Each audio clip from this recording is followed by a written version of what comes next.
You're listening to a New York Islanders episode of the Jacob Valk Show.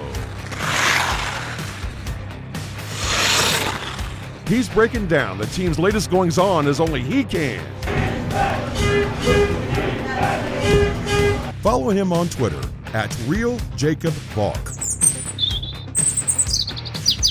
Here he is,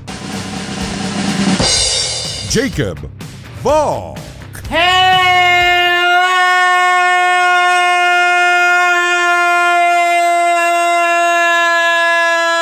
Islanders fans! Welcome to another New York Islanders episode of the Jacob Valk Show. I am the Jacob Valk, except no imitation. I think it's safe to shut the door on the Islanders' playoff hopes. They're once again an under 500 team. They've gotten really bad goaltending recently. Their last 4 games, they've given up at least 3 goals in all those games. Sorokin has started 2 of those games. Varlamov has started the other 2.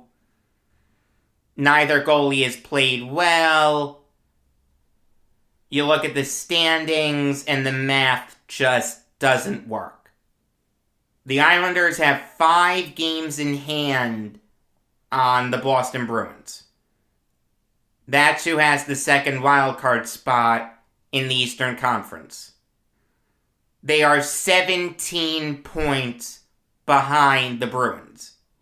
So even if the Islanders won all 5 of those games, they would still need to make up 7 points. And that's not even factoring in the teams around them, like the Red Wings and the Blue Jackets and the Devils and teams like that. It's just not happening. The Islanders aren't making the playoffs. This recent stretch of bad goaltending kinda sunk those dreams. Granted, it wasn't very likely before this recent stretch, but it was still out there. Now, it just looks really bad. I just don't see it. I don't see how the Islanders can make the playoffs. Even if I'm looking at it as optimistically as I possibly can, I don't see it happening. I mean, I don't want to get on Sorokin. I love Sorokin. He's allowed to have a little bit of a rough patch. Same with Varlamov. But this recent stretch of bad goaltending has really killed the Islanders. I mean, even if they win their 2 games at UBS this week, that's not going to tell me much because A, they're playing the Senators and the Kraken, 2 garbage teams. And B, after that, the Islanders head to Western Canada to face the Canucks, Oilers, and Flames. All those teams are better than the Islanders. It's just not going to happen. The playoff dream is dead.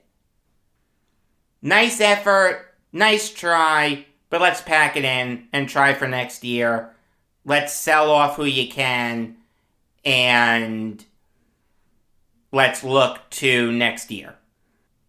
Is that it, Jacob? You said you had a big rant for us. This was just pessimism. What's going on here? Okay, here's the moment you've been waiting for. At last night's game, the Islanders honored their former owner, Charles Wang. he has a plaque now in the main concourse at UBS Arena by the entrance to the Great Hall. There's a second part of the plaque that has a quote from Teddy Roosevelt. I'm not sure what exactly that has to do with Charles Wang. I think Wang lived in Oyster Bay, or at least near Oyster Bay, which is where Sagamore Hill is, and it's where Roosevelt is buried.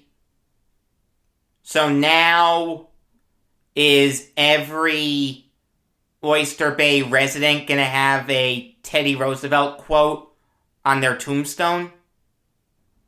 You'd be hard-pressed to find two more polar opposites than Charles Wang and Teddy Roosevelt. Teddy Roosevelt is one of the greatest presidents that this country has ever had. There's a reason that this guy is on Mount Rushmore. Charles Wang is on the Mount Rushmore, but it's the Mount Rushmore of worst owners in sports history. Charles Wang ran the Islanders into the ground. Charles Wang moved this team. Charles Wang nearly moved this team out of state.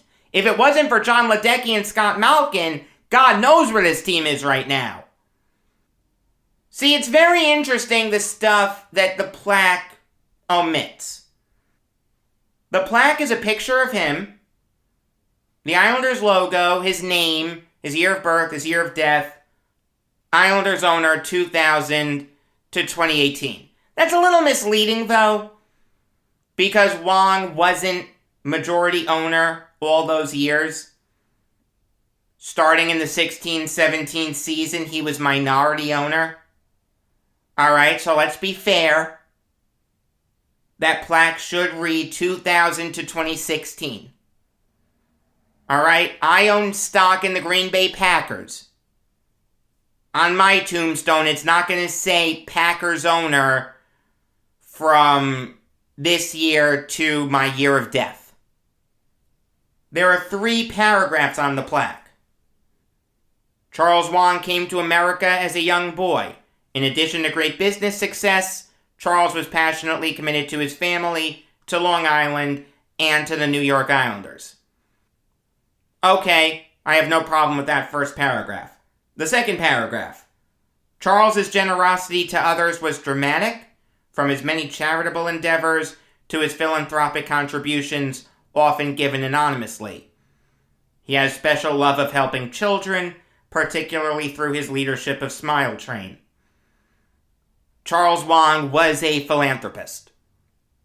There is no issue there. I have no issue with that paragraph. It is thanks to Charles Wang that the New York Islanders are able to stay in New York where they belong. UBS Arena at Belmont Park would not exist without his remarkable vision. Oh, the revisionist history here is fantastic. Let me tell you the truth about Charles Wang, okay? And this is coming from someone with intimate knowledge on the Lighthouse Project. This is coming from someone with knowledge of the situation that I legally cannot share, okay? There are things I know about Nassau County politics as it pertains to the New York Islanders and the Lighthouse Project that I legally cannot say. But it is safe to say that Charles Wang nearly ran the Islanders into bankruptcy. Firstly, let's make it clear. Charles Wang wanted to move the Islanders. If Charles Wang did not get what he wanted, he was fully prepared to move the Islanders to Kansas City, to Winnipeg, to Hartford, wherever. He was prepared to move the New York Islanders. Okay? That is indisputable. We know that. And what he wanted was the Lighthouse Project. You remember the Lighthouse Project? The Lighthouse Project was this monstrosity that would have turned Hempstead Turnpike into more of a parking lot than it already is. Yeah, that's exactly what that area of Long Island needed. Houses, offices, restaurants, stores, a hotel, a minor league baseball ballpark. Oh, you've got to be kidding me. The thing was doomed to fail. Now, there are figures in Nassau County politics that get blamed for the lighthouse project not working. And look, they're not saints in this. I mean, who on earth thought it was a good idea to put the lighthouse project on the ballot in August? Okay, that was incredibly dumb. But there were many years before that Nassau County said to Wang, scale the thing down. We're okay with this, just scale it down. I mean, this happened for years, and Charles Wang kept saying no. The man would not compromise. Finally, after all options were exhausted, after the Islanders failed to draw a crowd in Kansas City, after the Thrashers already moved to Winnipeg, Wang said, you know what? We'll move the team to Brooklyn. Charles Wang wanted to move the Islanders. He couldn't wait to leave.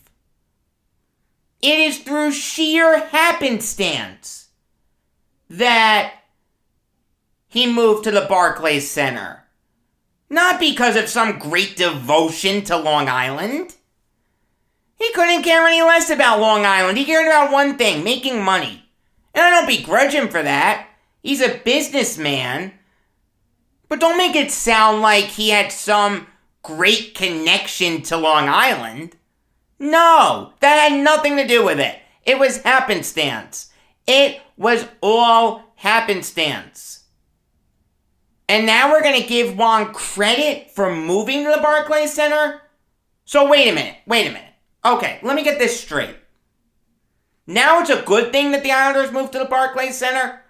Look, there is no question that moving to the Barclays Center was better than all other alternatives. They couldn't keep playing at the Coliseum. No one wanted them to move to Kansas City. There's no way that Islanders fans would drive to Connecticut to support the team.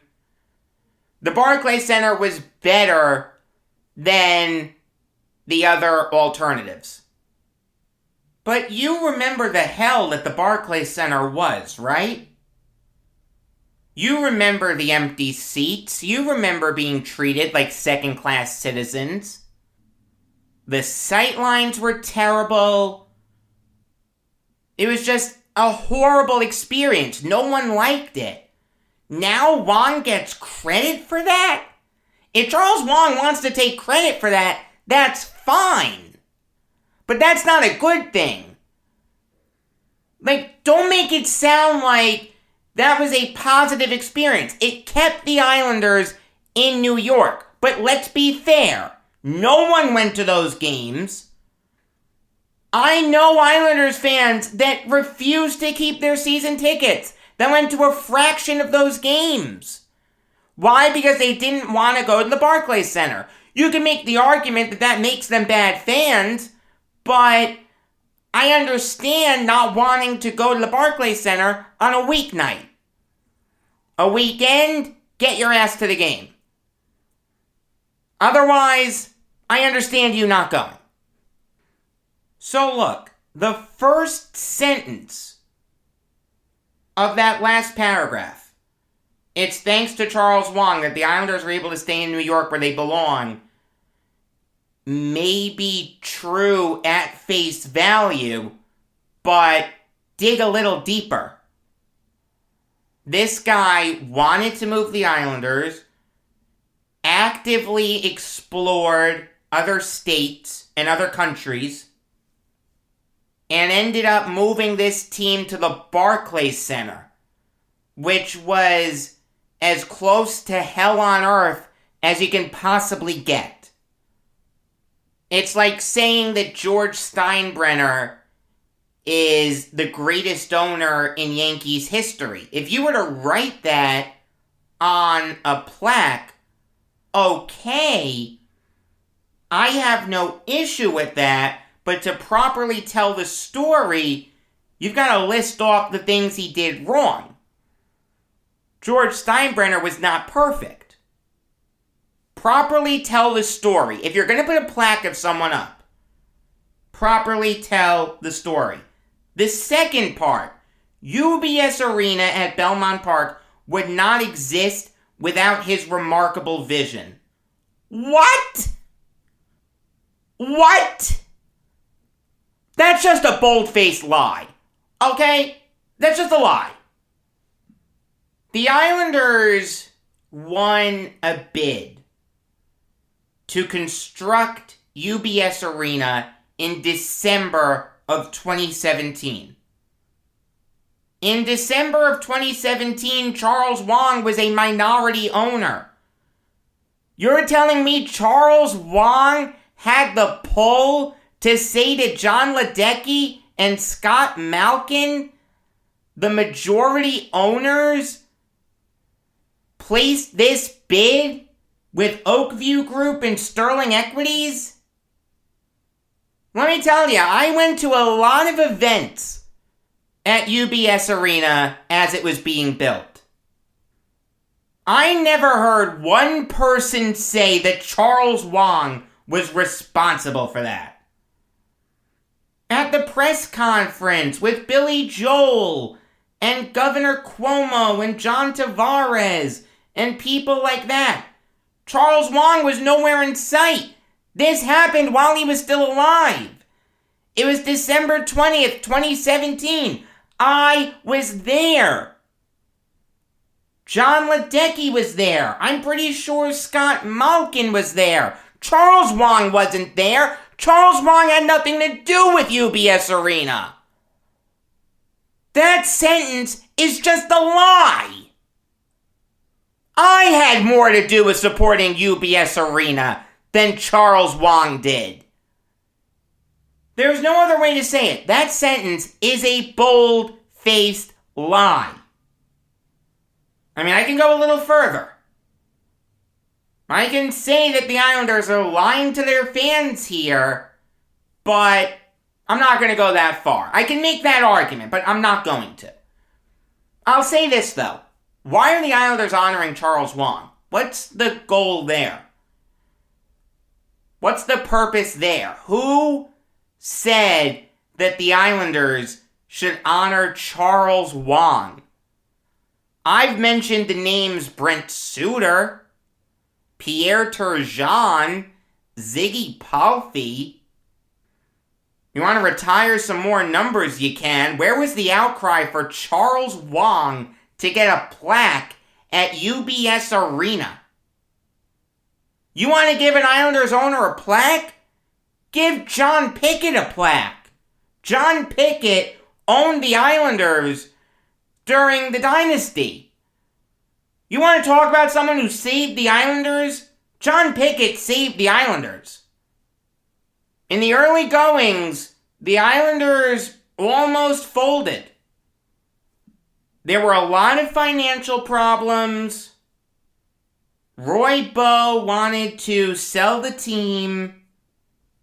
Certainly he had money issues. He sold Julius Erving to the 76ers. The Islanders really came close to folding, but Pickett saved the day. He signed the cable contract with Sports Channel New York. That brought a lot of money into the team. It really saved the franchise. Then the Islanders started winning.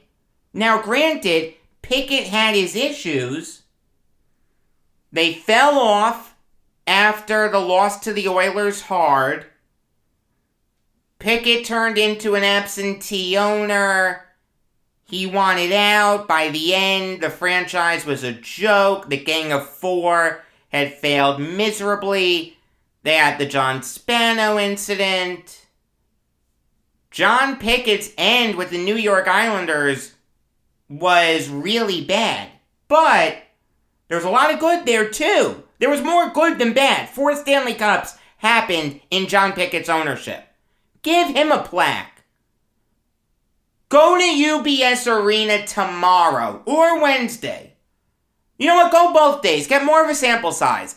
And ask everyone there, or as many people as you can, who owned the Islanders during their 4 Stanley Cups. How many people do you think get John Pickett? How many people would say Bill Torrey? How many people would just say, I don't know?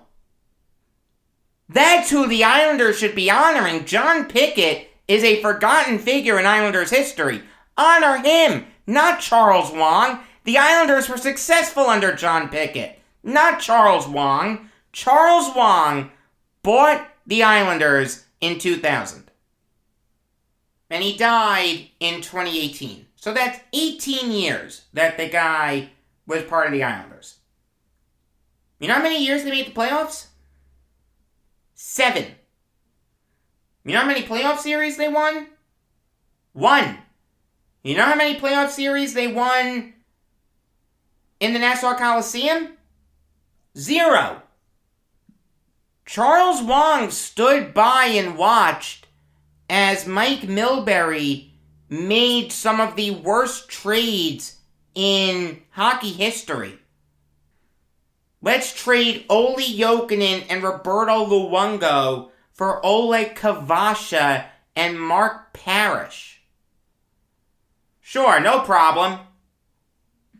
Let's trade Zdeno Chara and Jason Spezza to the Senators for Alexei Yashin.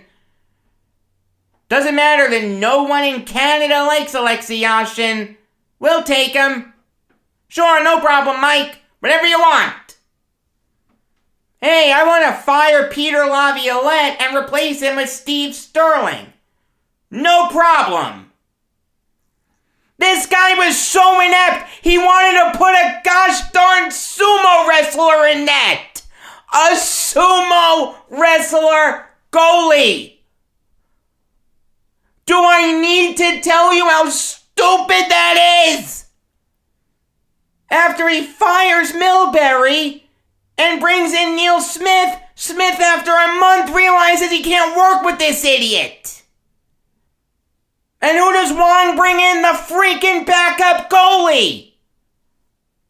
That started a rift between the Islanders and Pat LaFontaine, one of their best post-dynasty players that still hasn't been healed.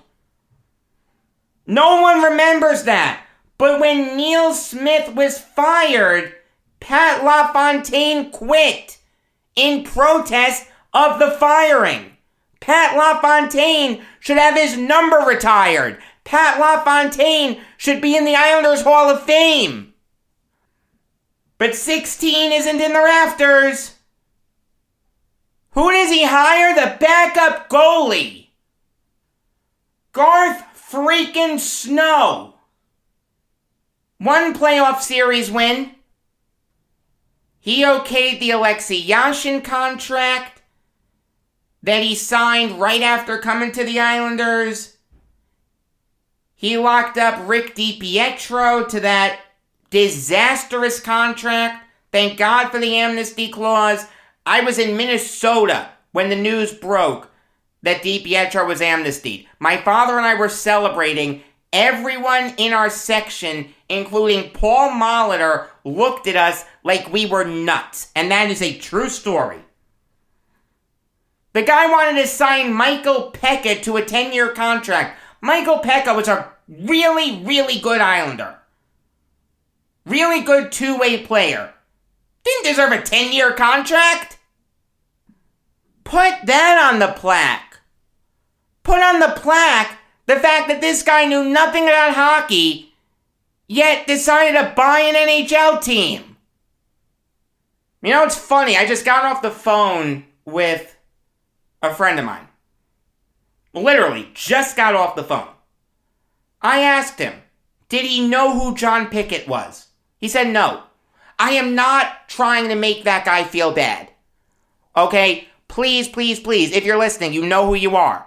Please, please, please do not feel bad that you don't know who John Pickett is. It's not your fault that you don't know who John Pickett is.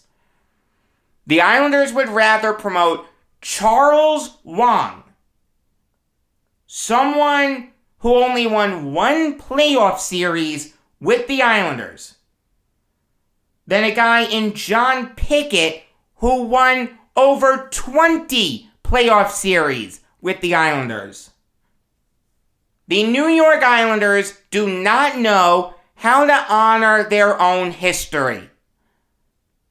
They got it right with the plaques on the wall in the Great Hall, with people like Gillies and Trottier and Bossy and Potvin, etc., etc. They got that right.